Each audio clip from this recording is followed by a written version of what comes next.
anjrahing kang puspita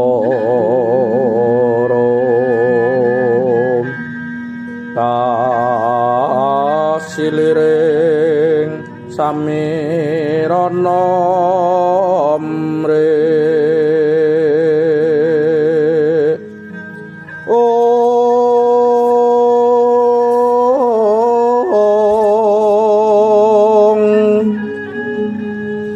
sekar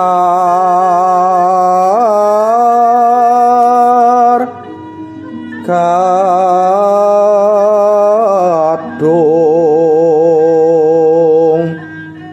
ko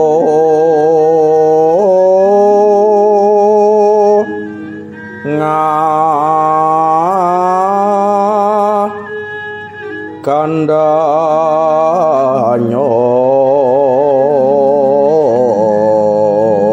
Salam Rahayu, salam budaya Jawa. Selamat berjumpa kembali ananda-anandaku yang Bapak sayangi. Hari ini kita berkumpul kembali untuk berbincang-bincang masalah seputar masalah budaya Jawa, khususnya mengenai adat istiadat, tingkah laku, perilaku manusia dihubungkan dengan cerita wayang. Ya, hari ini kita berkumpul bertiga. Seharusnya ada Ananda Galih, hanya Ananda Galih ada pertunjukan. Ya, oke, hari ini kira-kira apa yang mau kita bahas bersama? Ada pertanyaan atau apa yang mau diperbincangkan? Mungkin mulai dari saya Pak. Ya. Jadi gini Pak, saya ingin bertanya nih Pak. Saya ini kan memang anak muda gitu Pak ya. Terkadang ini emosional saya itu tidak terkendali istilahnya. Hawa nafsu saya sulit untuk dikendalikan. Nah, dalam budaya Jawa itu kira-kira ada nggak sih cara untuk meredam semua itu dan melatih kesabaran saya gitu Pak, jadi lebih baik gitu, Pak. Kira-kira yang ingin saya tanyakan. Orang Jawa itu penuh dengan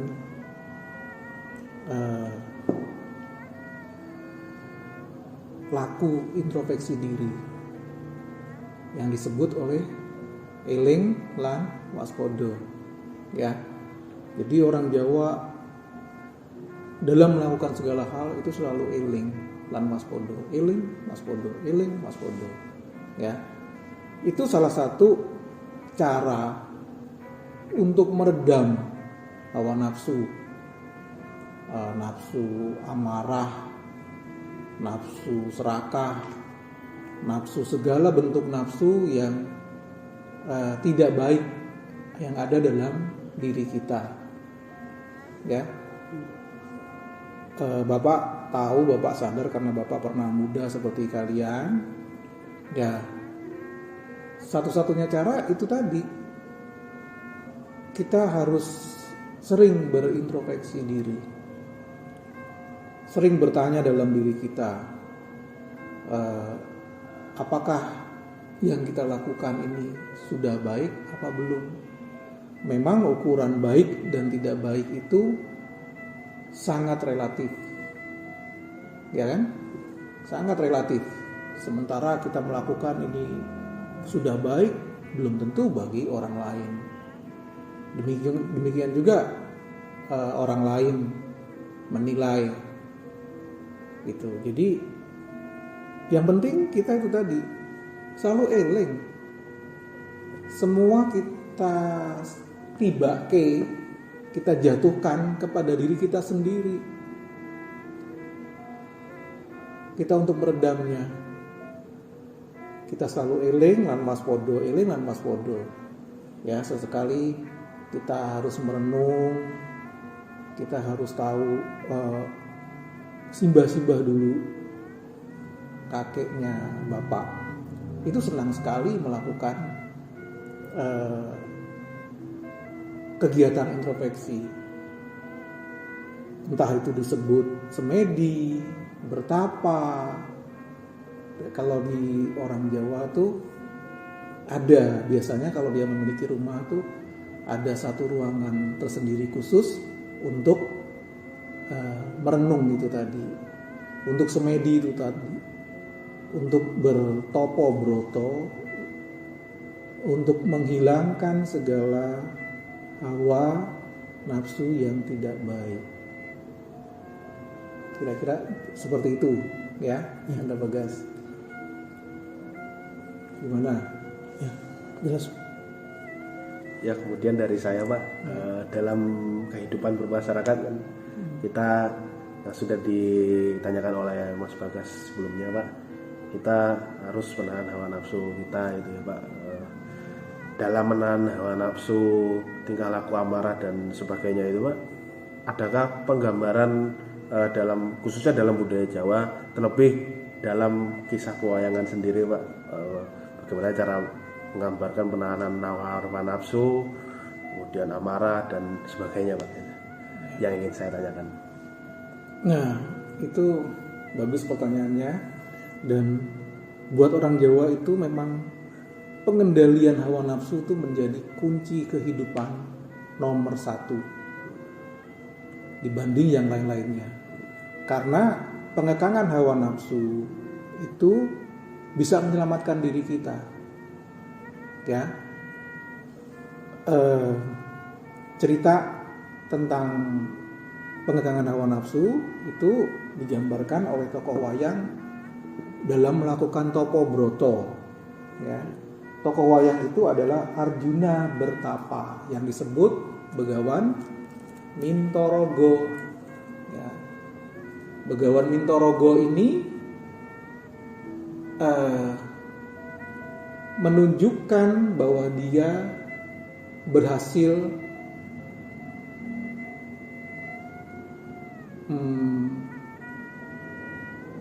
menyirnakan, menghilangkan segala hawa nafsunya. Ini dia buktikan dalam pertapaannya, ya. Begawan Mintorogo ini sendiri memang sering sekali melakukan topo broto. Dia melakukan pensucian dirinya. Tentu saja ini tidak mudah. Banyak sekali godaan-godaan, banyak sekali rintangan-rintangan, halangan-halangan yang bisa mempengaruhi dia dalam melakukan introspeksi topo broto itu tadi. Ya, di antaranya adalah melalui utusannya seorang raksasa bernama Niwoto Kawoco dari negara Iman Toko. Ya, dia mengutus salah satu patihnya, ya, Mawang Murko. Ini simbolisasi dari nafsu angkara murka, nafsu serakah, nafsu amarah. Ya, dalam pertapaannya dia diganggu. Arjuna ini, wah, ya, mau dimakan, mau diapa gitu ya. Tapi dia tidak bergeming karena niat awalnya itu tadi. Saya tidak akan terganggu, saya tidak akan tergoda oleh segala hal yang mempengaruhi saya, hal yang tidak baik itu. Mungkin dia diganggu, kamu ngapain, kamu melakukan hal itu, kamu kenapa mau jadi baik, mendingan ikut saya aja enak, ya. Anak-anak muda, di sana tuh ada pesta pora, ya, macem-macem gitu, banyak ceweknya atau apa, ayo ikut saya aja. Si Begawan Mintorogo tak bergeming. Begawan Mintorogo mengusir Mawang Murko ini. Kamu ngapain menggoda saya?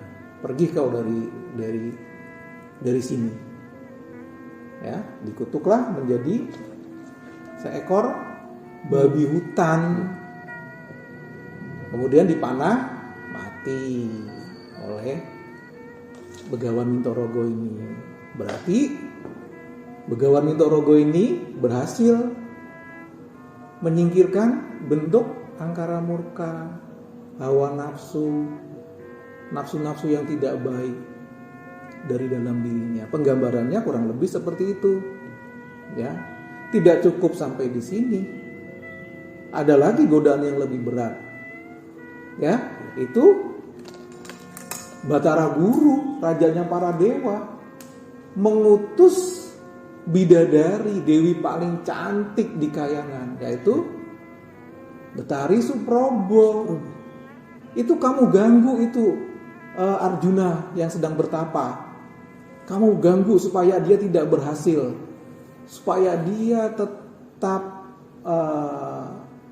mengikuti hawa nafsunya, tidak bisa menyingkirkan hawa nafsunya dari dalam dirinya.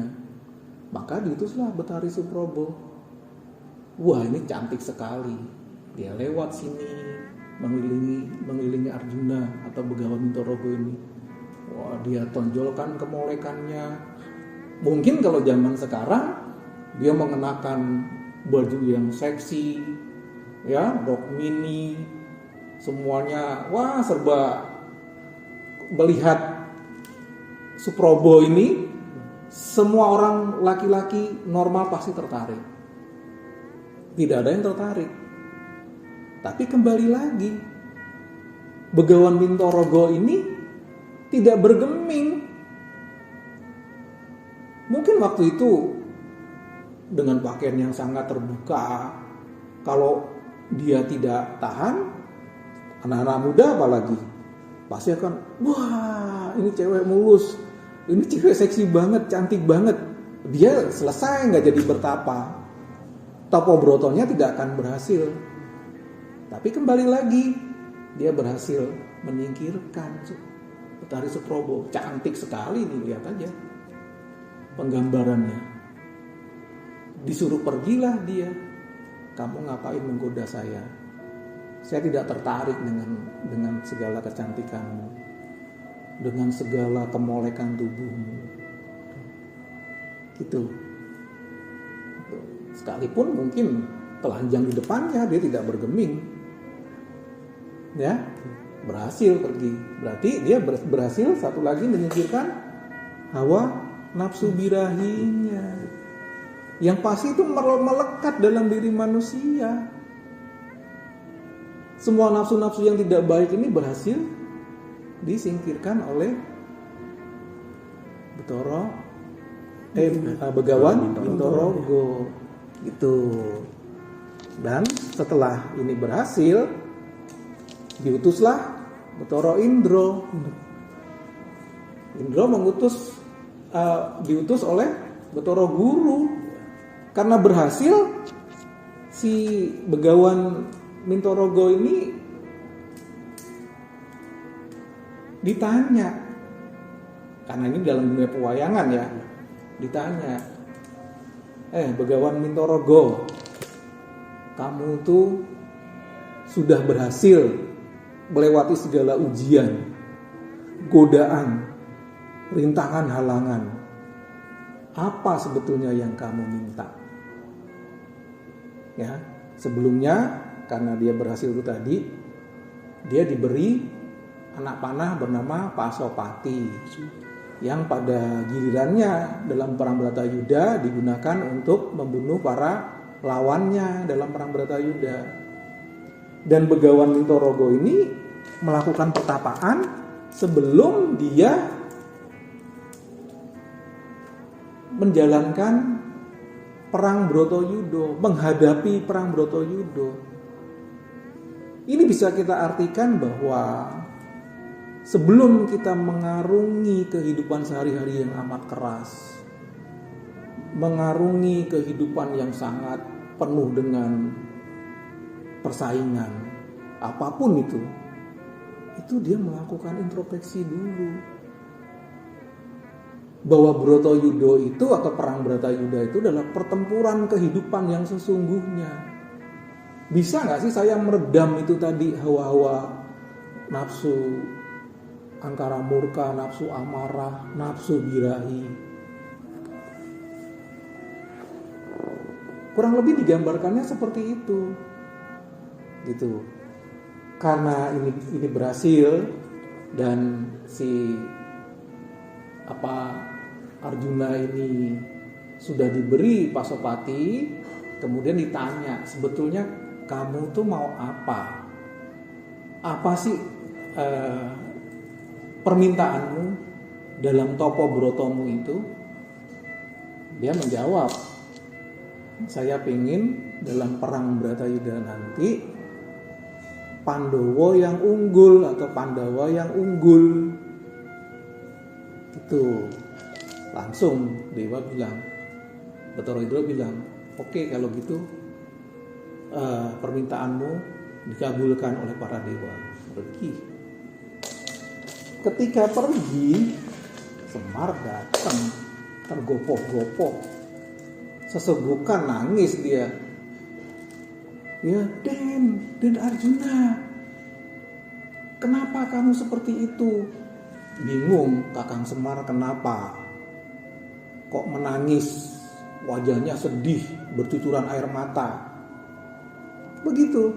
Dia bilang sama Begawan Mintorogo atau Arjuna itu tadi, kamu tidak sadar, Doro.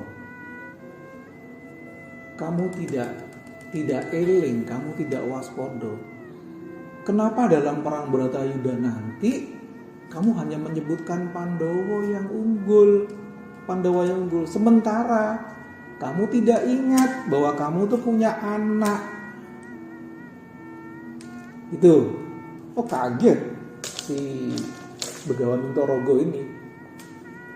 Oh iya, berarti dalam perang Bratayuda nanti anak-anaknya akan mati. Abimanyu, anaknya kesayangannya, mati. Gatotkaca, Pancolo, terus siapa lagi? Bambang Irawan, mati semua. Dia menyesal, sedih. Udah terlanjur mengucapkan itu. Walaupun berhasil menyingkirkan hawa nafsunya itu tadi melalui pertapaannya, melalui semedinya, melalui introspeksi dirinya yang sangat mendalam. Ya kan? Tapi dia luput ketiwasan. Hanya mementingkan Pandowo, tidak mementingkan anak-anaknya, mementingkan yang lain. Yang lain mati juga banyak. Jadi seperti itu. Ya, kalau dalam pewayangan yang seperti ditanyakan Anandadio tadi. Gitu ya. Itu Anandadio. Ada lagi? Ya Pak. Mungkin saya mau bertanya tentang Begawan Mintorogo tadi. Memang dia berhasil gitu melawan segala hawa nafsu yang dia miliki gitu lah, dan istilahnya segala macam godaan juga. Namun kan memang ternyata dia luput dalam berdoa, Pak. Dia luput dalam doa-doanya. Nah, bagaimana sih cara kita supaya berdoa kita itu benar, tidak luput gitu loh, dalam artian. Nah, orang Jawa itu sangat tinggi dalam bertepo selero. Ya, dia tidak mementingkan dirinya sendiri. Ingat itu. Orang Jawa itu tidak pernah mementingkan dirinya sendiri, kehebatan dirinya sendiri. Itu pasti disenengkerke, diumpetin kebaikan dirinya itu. Cuman memang buat orang lain. Contohnya begini, seandainya kalian berdua datang ke bapak, tahu bapak nih kalian lapar belum makan, di sini ada sepotong roti sama air. Karena tepos liron yang tinggi itu tadi, bapak berikan kepada kalian berdua. Bapak nggak makan nggak apa-apa. Sama juga ketika kita melihat orang sakit. Ya, ketika kita mengantri, itu sebenarnya budaya orang Jawa. Dia sudah tahu itu bukan cuma disiplin, karena tepos lironnya. Oh, kamu nomor 1 kok, monggo. kamu nomor 2, monggo. Di sini jadi tidak ada saling silang untuk melakukan hal-hal yang tidak baik itu tadi. Gitu.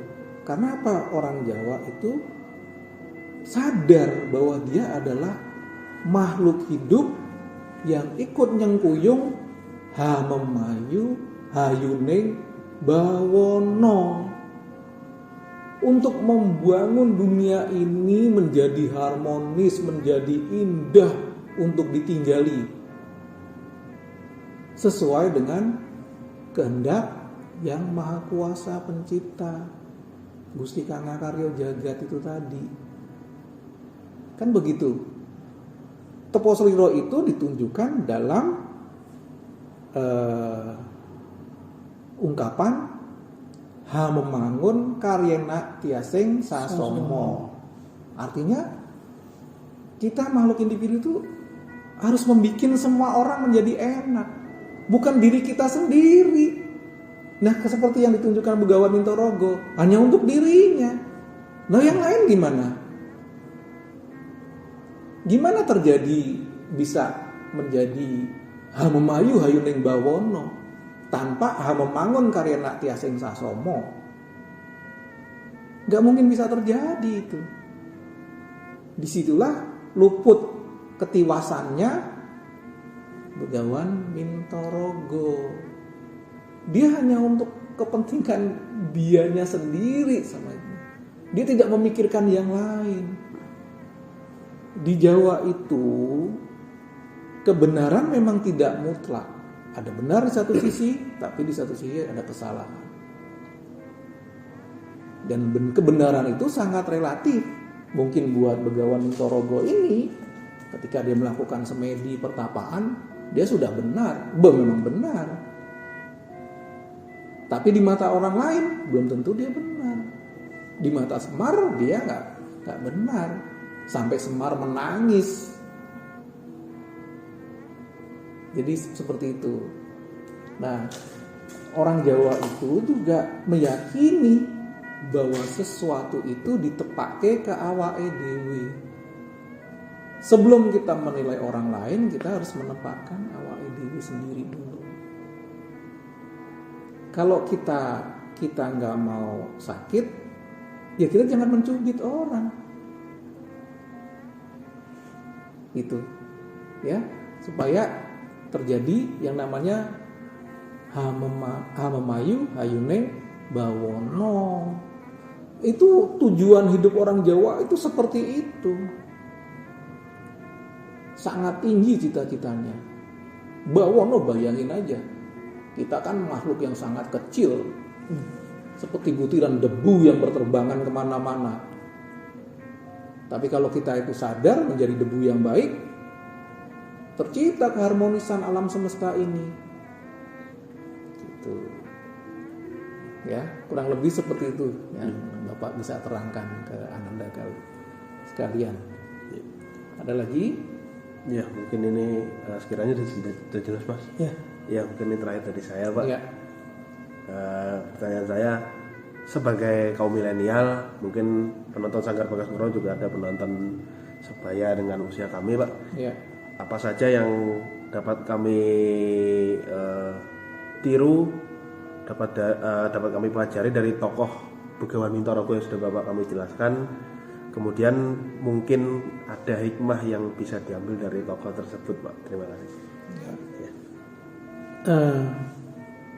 Begawan Mintorogo itu sebetulnya dia itu memang senangnya semedi atau bertapa berata kan, laku, ya, ngelakoni, ya. Itu sangat umum. Orang-orang muda dulu di Jawa pasti diajarin, orang tua akan ngomong bicara, kamu jangan tidur sore-sore. Itu sebetulnya untuk merenungkan, menghadapi kehidupan esok harinya. Sama seperti Begawan Mintorogo ini, sebelum menghadapi perang Bratayuda yang sangat berat, itu dia melakukan introspeksi, melakukan topo broto, melakukan eling. Harus eling apa sih yang akan saya lakukan besok? Sebelumnya saya melakukan apa? Berintrospeksi. Ya, orang Jawa tuh dulu simbah-simbah tuh nggak boleh tidur sore-sore. Ada tembangnya sendiri.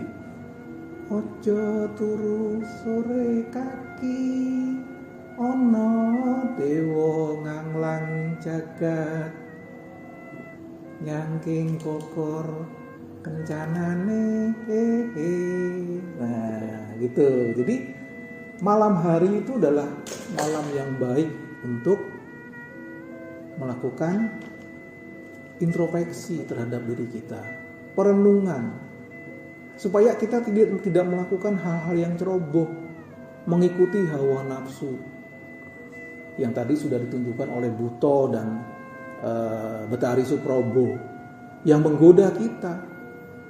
Tentu menggoda itu kan dengan tujuan yang tidak baik. Sebetulnya hanya untuk mencelakakan diri kita.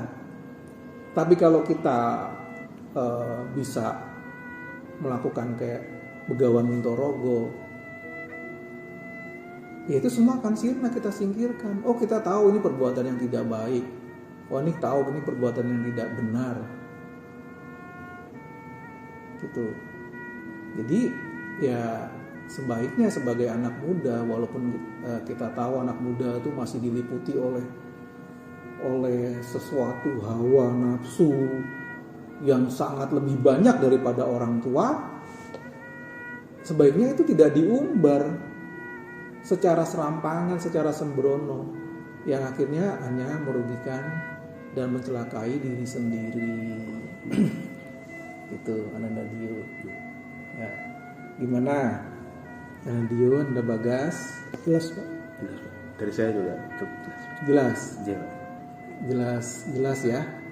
Ya memang cerita tentang kebaikan tuh bila dikupas, kemudian kita sebagai orang Jawa kita sandingkan cerita itu dengan dunia pewayangan, itu pasti nyambung karena